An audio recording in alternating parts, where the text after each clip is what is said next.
So obviously, Boogie's skills have always been front and center. But I got to ask you this: did he change his game when he got there, or has the team adapted to him? I don't think he's changed his game, Bees. I really don't. I mean, he's just a special, unique talent, and the rich just got richer.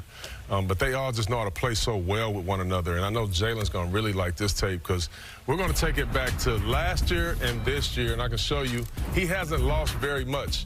This is Boogie in his bag last year. We watch him right here, cross here, spin cycle right here, and one layup. Well, guess what? He's in his bag again this year, ladies and gentlemen. But guess the difference is this. Nobody's leaving Clay. Nobody's leaving Steph. So now the paint will always be wide open. And he's at the three-point line where he likes the Boogie right here. Boom. Spin cycle, left-hand finish. Same Boogie as last year. Now, he always likes to lead the break. He thinks he's a 6'11" point guard. You look at him last year, this Hornets team has 5 people back. But Boogie always has great vision. He sees a guy sliding in the back, Dante Cunningham, easy bucket. What a luxury to have a big guy like that. Now look at him this year. Now this is just not even fair. Boogie, 6'11", leading the break with options, KD, Clay, Steph. This is just not even fair. Look at the pass. Let's rewind that a little bit. How about the look off right here with Steph and Clay running to the three-point line. But sorry, Kyrie, he gonna slip this ball right past you to lead KD to a dunk. How dangerous is this team now? That guy's leading the break. It's unbelievable. But when you talk about him being a center, really, and being able to share the basketball, 48 assists just this season. The last 3 seasons, 43 for anybody that played the center position. Wow. The rich just got richer. Nice, that was silly to watch and a little unfair feeling, Jalen.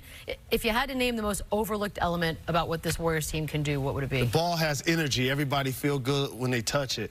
And their best players aren't ball dominant, like you just showed. Now all of a sudden, if Clay's going to get going, he could get you 60 and only have to dribble 19 times. It's crazy. Steph Curry is still going to get you 30 and give me 50, 40, and 90 from the floor. And KD's going to do the exact same thing. So now everybody still feels good about their roles. They're the only team in the league that has 3 players averaging at least 5 assists. So guys continue to move, guys continue to cut, and get the open shot. It's just amazing how they get these franchise players to come in here and to buy in. I mean, it started with bringing in KD. He buys in. Now you bring in DeMarcus Cousins. He's buying in. This team just continues to evolve since the first championship all the way to their last championship. Who knows if they win again this year, who they will become next year. And that's the most impressive thing. They just constantly evolve, and they keep getting better. After a 7-3 win team, I didn't think they can get better. They got better. Yeah, and I think, Paul, to answer that question, when you have a culture and an identity, as you know, being a Celtic, whoever comes there, KG, Ray, anybody, they're going to do it the Celtic way. That's what they have there. But to me, their most deadly thing is they're unselfish on both ends. They share the basketball, like Jalen said, but defensively, they talk, they help each other, they care, they love each other, and it shows on the floor. How do you not buy in? If you buy in and it works, with the Kings, Boogie was the best player. With the Pelicans, he was the second best player. With the Warriors, what is he, 3rd, 4th? Part of a really good band. He's third. Because numbers won't say it, but presence does. Oh, that was deep. Coming up, Sports Center, midnight Eastern, following boxing with John Anderson and Kenny Mayne. Reaction from KD and Steph following this game, plus the night before the Super Bowl. We'll look at some keys for that. And Fight Night, all the best moments from UFC and top-ranked boxing. Sports Center at midnight Eastern on ESPN and the app. And a big overtime win against the Clippers Thursday night. He will not play tonight at Golden State. And where does that leave this team's chances to make the playoffs? Next. The tease of what you're not going to see tonight, because LeBron, reminder, not playing. Rajon Rondo is, and we're a little past halfway through season 1 with LeBron out here in LA. They're currently 9th in the West, just outside the playoff picture. His health is really only part of this uphill battle to the postseason. Our stats guru, Kurt Goldsberry, took a much deeper look. Los Angeles is known for some great scenery. The Lakers currently have a great view of the playoffs from the outside looking in. And that might be as good as it gets for LeBron's Lakers this year. But 1 month ago, the picture was very different. According to ESPN's Basketball Power Index, the Lakers had an 80% chance of making the playoffs back on December 27th. But LeBron got hurt. He missed 17 games, and the Lakers went just 6-11 in that stretch, a costly slump at a key time. Now, that same model gives the Lakers just an 18% chance of making the playoffs. That's because the West is deep, and while James was out, perennial postseason powers San Antonio, Houston, and Utah went a combined 36-17, reestablishing their playoff positions in the process. So now the Lakers are 27-25, one game behind the Clippers for that final playoff spot. But there are two big challenges standing in between them and the postseason. First, they're not the only team trying to get that 8 seed. Not only do they have to catch the Clippers, but they also must fend off Sacramento and Minnesota. Second, the Lakers have one of the toughest remaining schedules in the NBA. 19 of their 30 remaining games are against teams currently over 500, including 6 games versus the top 4 teams in the league. Giannis, Curry, Jokic, Kawhi, they're all coming for the Lakers between now and playoff time. Still, there's room for optimism. After all, the Lakers have LeBron James, and the Clippers, Kings, and Timberwolves don't. In the 24 games before he got hurt, the Lakers ranked 3rd in the NBA in net rating. He puts it up, no, LeBron Jackson! In the 17 games afterward, they fell to 22nd. As they lose their 3rd straight, the Lakers have lost 8 of their last 12 games. And even if the schedule isn't on the Lakers' side, the king is. Thank you, Kirk. Our ABC NBA Sunday Showcase Game of the Week returns a special 2 p.m. Eastern tip tomorrow. Celtics Thunder. Coverage begins with us. NBA Countdown, 1:30 Eastern. Both always available on the app. It's NBA Sunday Showcase presented by Mountain Dew Ice. The Lakers turned a corner defensively when veteran Tyson Chandler arrived earlier in the season. He is a leader on the Lakers team. And here talks about the people that inspired him as we celebrate Black History Month. Black History Month is a month of celebration, a month of, how far we've come, our past, our people of today, just a celebration of all Black culture. The opportunities that we have today would not exist without the sacrifices of those before us. They really paved the way for us. The things that really matter during the month is just to continue to push forward. LeBron, how did you come up big in clutch moments with this young team? No, we've been struggling as of late, and we stuck together through tonight was the indicator of that. Stevenson throws it up quickly and nails it. Play that guitar, Lance. You don't want to just fight for 8th if you're the Lakers, because you don't want to be playing the Warriors again the first round of the playoffs. All right, keep plugging away. We're starting to get some momentum. Come here, Troy. Oh, what a pass from Curry. And Iguodala finishes. Yes. Yes. Let's go courtside for Lakers Warriors. Okay, Sean, so Boogie finished with 7 points in his home debut, which was Thursday. This is his second home game. Do you expect better? Sure. I'm sure he wants to play better as well. I mean, let's just face it. Like, we have to temper our expectations for Boogie. He's very highly skilled, but he doesn't have the lift that he did last year, naturally coming back from this tough Achilles injury and rupture. But also, not only that, he's trying to get his body back in shape, so as he continues to play more, he'll continue to play better. Jalen, how about Kuzma averaging a team-leading 22 points a game with LeBron out? What's different? When there's a lot of noise surrounding your name and you play alongside LeBron James, an iconic basketball player, and he's not in the lineup, that's your chance to make a name for yourself. That's exactly what he's done. So much so that his value is so high that they're talking about trading him in a deal for Anthony. Yeah, I thought the other guys would take that leap. But that's it for us. Did. Mike Breen, Jeff Van Gundy, Mark Jackson, Lisa Salters. James is in Oakland. He's in the building, but he's not in the starting lineup for the Lakers, who are just outside the playoff picture in the West. Kevin Durant and the champs hadn't lost in weeks until a Thursday home loss to Philly. We have one team desperate for a win against the most dominant unit in sports, Lakers, Warriors, right now. Welcome to NBA Countdown, presented by Straight Talk Wireless. Welcome inside Studio H here in LA with Chauncey Billups, Jalen Rose, Paul Pierce. My name is Michelle Beadle, and news just breaking within the last hour that LeBron James, who missed those 17 games before playing Thursday night here against the Clippers, will not play tonight as the Lakers exercise some, quote, load management. For more on that, let's go to Lisa Salters, who happens to be at Oracle. What's the latest, Lisa?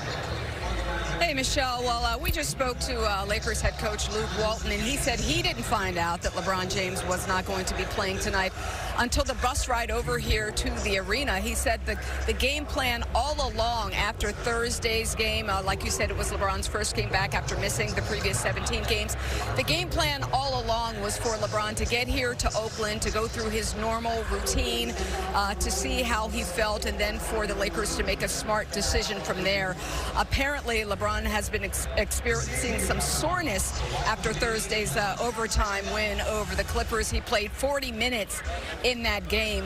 So I think the thinking was that because he was still sore, even after he worked out this morning, still feeling some soreness, they figured that they would make a smart decision and keep him out of the game tonight. LeBron, I was just back in the Lakers locker room a few minutes ago. He was back there getting treatment. I've been told that he will not be out on the bench tonight, but will instead likely choose to stay in the locker room and watch the game from there. Michelle. So much going on, Lisa. Thank you so much. Enjoy the game. These weren't the only ones surprised by what's going on. Jalen, what do you make of LeBron taking this? The clock is ticking for the Los Angeles Lakers to get a deal done, or they're not making the playoffs this year. That's what I think. And the crazy thing about it is the dominoes have been falling the last couple of days. Rich Paul's comments, Anthony Davis's comments, Anthony Davis Sr.'s comments, and now LeBron James not playing due to load management at the Golden State Warriors, which for a 9th seed already in the Western Conference probably is going to be an L if the Golden State Warriors come out and play the way they're capable. It's definitely going to be an L. That's for sure. No LeBron James. I mean, it will be an L. But, I mean, obviously we're all disappointed. I would have liked to see him play today. We were looking forward to this game. But we've all had hamstrings, growing injuries. They linger big time, and they sometimes don't go away. So, you know, he has to be smart with it. Yeah, it's a smart decision for the Lakers. I mean, even LeBron healthy, this would have been a tough game for them to win. So they're looking long term. You know, they're trying to get into the playoffs. So why waste a huge effort from LeBron on a game that they probably most likely would lose in Golden State anyway? It is interesting if load management is in fact a priority, why the 40 minutes on Thursday. But we can get into that some more because this week has been chock full of information. This is just the latest news in a week of huge NBA stories. Starts off with Anthony Davis demanding a trade from the Pelicans through his agent Rich Paul. Ends up costing him $50 grand from the league and kicks off days of reporting and analysis. Fast forward to Thursday, the Knicks' presumed franchise cornerstone Kristaps Porzingis demands a trade of his own. And minutes after that, basically, 7'3" of him, you're a Dallas Maverick. Friday morning, Kyrie Irving's comments to the media appeared to put his name back in this summer's free agent ring, and then he dropped 23 on the Knicks at the Garden. And late last night, Davis grabs back the attention when Woj reports that the Lakers offered Kuzma, Ball, Rondo, Beasley, and a first-round pick for Anthony Davis. The Pelicans declined. They may or may not have giggled at that offer. But that being said, we got to talk to Woj because this is a very fluid situation. It continues to change almost hourly, Woj. So as far as Anthony Davis and the Lakers' pursuit of him, what is the latest? Michelle, the Lakers are waiting for the Pelicans to call them back and counter an offer. And the Pelicans are waiting for the Lakers to get serious about negotiations for one of the best players available on the market in years. Thursday's the trade deadline. I expect they'll talk again. But Magic Johnson and Dell Demps, New Orleans GM, they talked once this week. And meanwhile, the Boston Celtics would like the Pelicans to just wait, go past the trade deadline without doing a deal with Davis, with the Lakers or anyone else in the league. And the Celtics plan to be really aggressive in their pursuit of Davis after the season. All right, Woj, I know you're busy. Thank you so much. Of course, Woj, you want to listen to Woj and Lowe on Wednesday. They got the trade deadline special on ESPN2, 5 Eastern. Get back on your phone. I know it's killing you that you're not on it right now. That being all said, this young Lakers team, there's so much going on around them at all times. So as of right now, what is this message to them? Welcome to the business of basketball. It's the NBA. We all grew up in our neighborhoods, fell in love with this game. We played it for free. But when you start getting paid, it's not the game that we fell in love with. I experienced it very early in my career as a rookie. You understand that it's a business now, and teams have to make business decisions, not only basketball decisions if you play well for my team. So welcome to the NBA, young fellas. That's what I say. Absolutely. I mean, they know when you get LeBron James, the expectations come with that. It's not a tryout year with LeBron James. I know that was said at the beginning of the year, but they know that when LeBron James comes, the window is short, and their window may be short as a Los Angeles Laker too, because he needs veterans on that team to compete for a championship, and they're not the ones that's going to help them do that. Where's the patience? It feels like there's no patience. There can't be any patience. LeBron James in his 16th season just had a groin injury and just missed 17 games. But what happened to their back? Then they're going to be back, then they're going to be back. Well, LeBron James played 82 games last year. He's missing games tonight, a game tonight because of load management. That means there needs to be a sense of urgency, which is why if you're the Los Angeles Lakers, you can't pump fake when you're calling the Pelicans. Yes. You can't even mention these names, Rondo, Lance, or Beasley. You cannot mention those names. Who else they got? Who do they offer? I'm going to tell you. They have Brandon Ingram. They offered. I'm sure he was in the offer. No, here's what's going to get the deal done. Give me Kuzma, Ingram, Ball, Zubac, and/or Wagner because I need to take KCP's money. That'll get the deal done. Agree? Yeah. Well, you have to put your best offer I'm the Pelicans. I'm the Pelicans. I'm waiting until next year. I'm waiting until the summer. I think I can get a better deal than that. GM Chauncey? Well, I'm with you, Jalen. Like, you have to put your best foot forward because you have, what, now 6 days to get it done. And if you don't get it done now it opens up to Boston, to all these other teams. Pelicans know it's more pressure on the Lakers. Now. And they know it's more pressure on the Lakers to make a better deal, or they can just wait. Well, I feel like the Lakers are in a desperate situation, but that wasn't a desperate attempt. That first trade offer wasn't a desperate Just the attempt. opening offer.